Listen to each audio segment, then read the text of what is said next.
और अब हमें क्या करना है कि इसके 3 साइड पर हमें जाली के लिए कटिंग करना है। तो फटाफट से हम इसकी ग्राइंडर की मदद से कटिंग कर लेते हैं।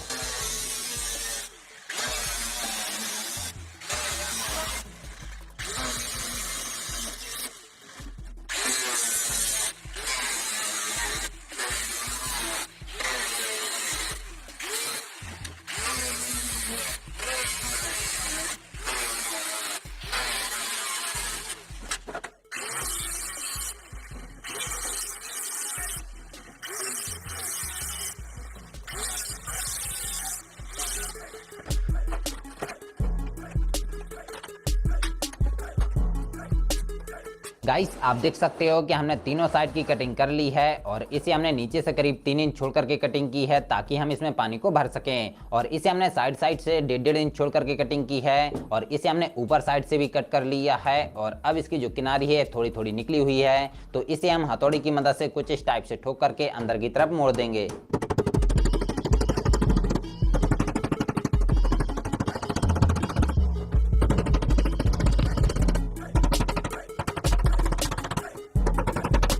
तो इसे हमने चारों तरफ से अच्छी तरीके से मोड़ दिया है और अब इसकी जो ये किनारी है ये कटिंग करने के बाद काफ़ी ज़्यादा शार्प हो चुकी है, तो इससे हमारे हाथों में लग सकता है। तो इसे हम सैंड पेपर की मदद से कुछ इस टाइप से घिस कर अच्छी तरीके से स्मूथ कर लेंगे ताकि ये हमारे हाथों में ना लगे।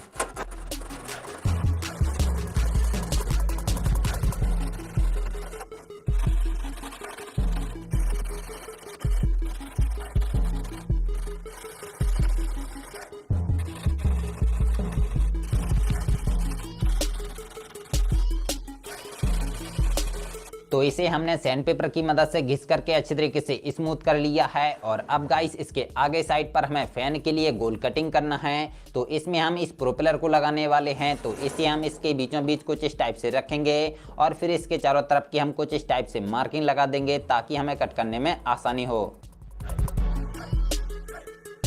तो हमने इसकी मार्किंग लगा ली है और अब इस मार्किंग के निशान से इसे एकदम गोल कट कर लेना है।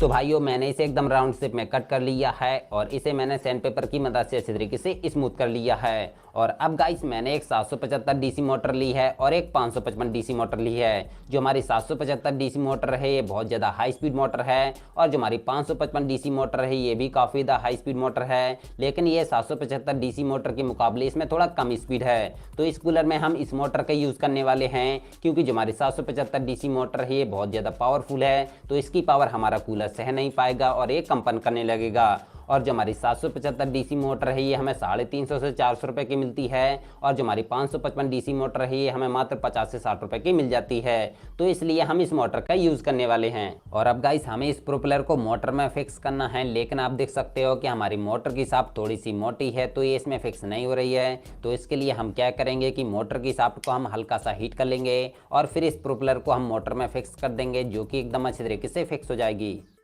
तो हमारी प्रोपेलर इसमें एकदम अच्छे तरीके से फिक्स हो चुकी है। और अब गाइस हमें क्या करना है कि इस मोटर को टीन के अंदर साइड से कुछ इस प्रकार से फिक्स करना है।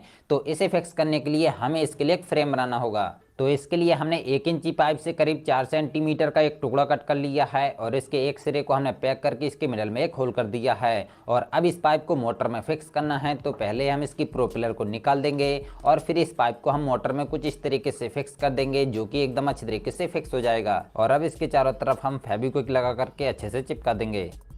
और अब गाइस हमने पीवीसी शीट से एल की शेप के 4 पीस कट कर लिए हैं और इन चारों पीसेस को मोटर के चारों तरफ कुछ इस टाइप से फिक्स करके चिपकाना है। तो फटाफट से हम सभी पीसेस को चिपका लेते हैं।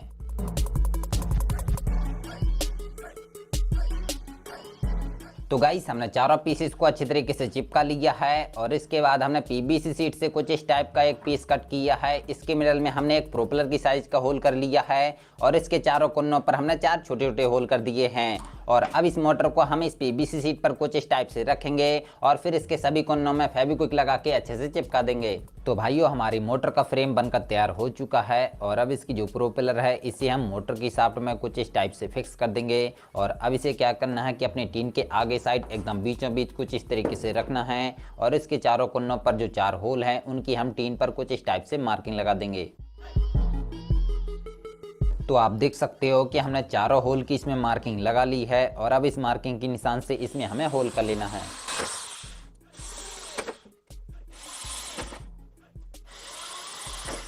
तो हमने चारों होल को अच्छे तरीके से कर लिया है और अब इस फैन को हम क्या करेंगे कि इसके अंदर साइड से कुछ इस टाइप से फिक्स कर देंगे और फिर इसके चारों कोनों पर 4 नट बोल्ट को कस करके अच्छे तरीके से टाइट कर देंगे।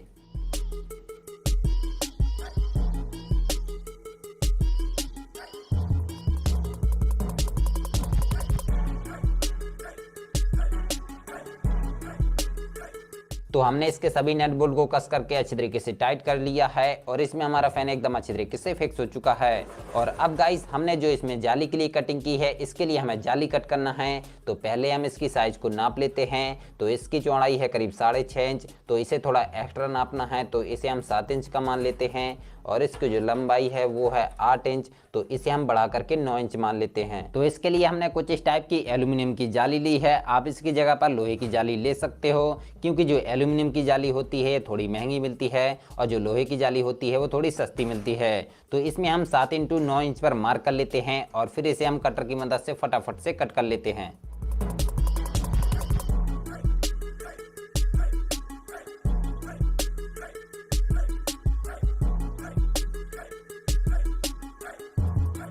तो हमने इस जाली को अच्छे तरीके से कट कर लिया है और इसी तरीके से हमने 5 पीस और कट कर लिए हैं, यानी कि हमने टोटल 6 पीस कट किए हैं। तो सबसे पहले हम एक पीस को लेंगे और फिर हम लेंगे कूलर की घास को। ये आपको मार्केट में 5-10 रुपए में काफ़ी सारी मिल जाएगी। और इस घास को जाली के ऊपर कुछ इस तरीके से पतला पतला करके बिछा देना है, ज़्यादा मोटा नहीं बिछाना है। तो हमने घास को एकदम पतला पतला करके अच्छी तरीके से बिछा दिया है और अब हम जाली का दूसरा वाला पीस लेंगे और इसे हम इसके ऊपर साइड कुछ इस तरीके से रखेंगे और अब इसमें हम 3-4 जगह पर तार को बांध देंगे ताकि घास अपनी जगह अच्छी तरीके से फिक्स बनी रहे। तो गाइस हमने इसमें 4-5 जगह पर तार को बांध दिया है और जितनी घास जाली से बाहर साइड निकली थी उसे हमने कैंची की मदद से कट कर दिया है। और इसी प्रकार से हमने 2 जाली और बनाकर तैयार कर ली हैं और अब इन जालियों को क्या करना है कि अपनी टीन के अंदर साइड से कुछ इस तरीके से फिक्स कर देना है। और इसके नीचे और ऊपर साइड पर हमने 2 होल किए हैं, तो हम इसमें नट बोल्ट को कस करके जाली को अच्छी तरीके से फिक्स कर लेते हैं।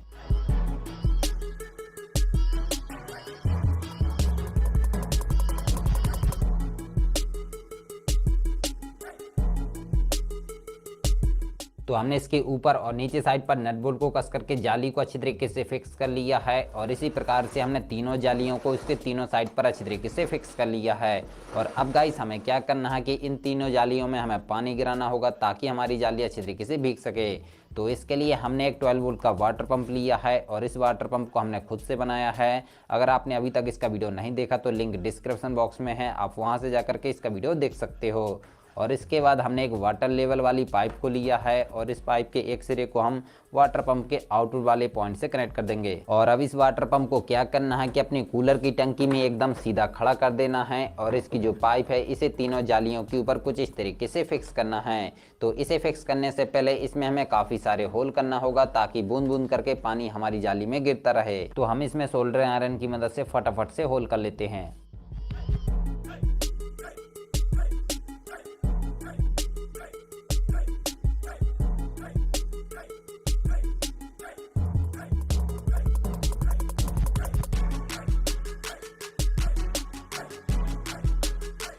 गाइस आप देख सकते हो कि हमने इसमें काफ़ी सारे छोटे छोटे होल कर दिए हैं और इसके एंड सिरे में हमने ग्लू गन की मदद से ग्लू भर करके इसे पैक कर दिया है। और अब इस वाटर पंप को वापस से अपने कूलर की टंकी में कुछ इस तरीके से फिक्स कर देना है और इसका जो पाइप है इसे हम तीनों जालियों के ऊपर कुछ इस तरीके से फिक्स करेंगे। बस आपको ध्यान रखना है कि इसके जो होल हैं वो नीचे की साइड रहने चाहिए। तो गाइस आप देख सकते हो कि हमने पाइप को तीनों जालियों के ऊपर फिक्स कर दिया है और इसे हमने तार की मदद से बांध दिया है। और इसका जो वाटर पंप है इसे हमने टंकी से थोड़ा ऊपर उठा करके फिक्स करके चिपका दिया है। और इसके आगे साइड पर हमने 2 ऑन स्विच और एक फीमेल सॉकेट के लिए कटिंग कर ली है। तो अब हमने 2 स्विच लिए हैं और इन दोनों को हम इसमें कुछ इस टाइप से फिक्स कर देंगे। और इसके बाद हमने एक 12 वोल्ट का फीमेल सॉकेट लिया है और इसे हम इस होल में फिक्स कर देंगे। तो चलो गाइस, अब हम इसके कनेक्शन कर लेते हैं। तो इसके लिए हमने 2 वायर लिए हैं और इन दोनों वायर को हम इस मोटर के दोनों पॉइंट से सोल्डरिंग कर देंगे। और इसके एक वायर को हम दोनों स्विच की किसी भी एक लेग से सोल्डरिंग कर देंगे और इसका जो दूसरा वाला वायर है इसे हम फीमेल सॉकेट की एक लेग से सोल्डरिंग कर देंगे। और अब जो हमारे वाटर पंप के वायर हैं इनमें से हम किसी भी एक वायर को दूसरे वाले स्विच की एक लेग से सोल्डरिंग कर देंगे। और इसका जो दूसरा वाला वायर है इसे हम फीमेल सॉकेट की उस लेग से सोल्डरिंग करेंगे जिससे कि हमने फैन वाली मोटर के वायर को सोल्डरिंग किया था। और अब हम एक वायर लेंगे और इस वायर को हम दोनों स्विच की दूसरी वाली लेगों से सोल्डरिंग करके फीमेल सॉकेट की भी दूसरी वाली लेग से सोल्डरिंग कर देंगे। तो हमने इसके सभी कनेक्शन को एकदम अच्छी तरीके से कर लिया है। और अब गाइस, हमें इसके आगे साइड के लिए जाली बनाना होगा ताकि इसमें कोई भी उंगली ना डाल सके। तो इसके लिए हमने चादर से कुछ इस टाइप के 2 पीस कट किए हैं। इनमें हमने थोड़ा थोड़ा गैप दे करके काफी सारे होल कर लिए हैं और इन दोनों को इसके दोनों साइड पर कुछ इस तरीके से फिक्स करना है। और इसके बाद हमने चादर से 2 और कुछ इस टाइप की पीस कट किए हैं और इन दोनों को इसके ऊपर और नीचे साइड पर फिक्स करना है। तो इन्हें फिक्स करने के लिए हमें इसमें सोल्डरिंग करना होगा। तो फटाफट से हम इसमें सोल्डरिंग करके इन्हें फिक्स कर लेते हैं।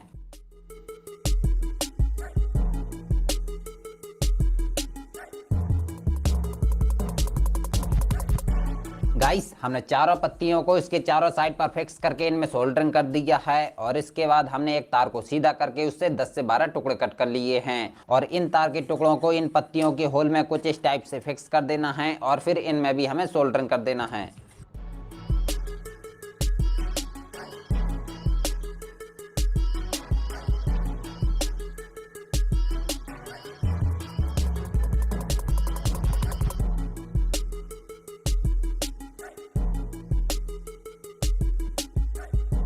तो हमने सभी तार को सोल्डरिंग करके फिक्स कर लिया है। और अब गाइस, इसे ऊपर साइड से कवर करने के लिए हमने एक टीन का नीचे वाला हिस्सा कट कर लिया है और इसे हम अपने कूलर के ऊपर साइड कुछ इस तरीके से कवर करके फिक्स कर देंगे। और आप देख सकते हो कि हमारा कूलर बनकर तैयार हो चुका है और हमारा कूलर काफ़ी ज़्यादा मस्त लग रहा है। तो चलिए अब हम इसमें कलर कर लेते हैं ताकि हमारा कूलर और भी अच्छा लगने लगे। गाइस, आप देख सकते हो कि हमने इसमें कलर कर लिया है और अब हमारा कूलर कितना ज़्यादा मस्त लगने लगा है। तो चलिए अब हम इसकी टेस्टिंग देख लेते हैं कि ये कैसे वर्क करता है। तो सबसे पहले हम इसके ढक्कन को खोल करके इसमें पानी को भर लेते हैं।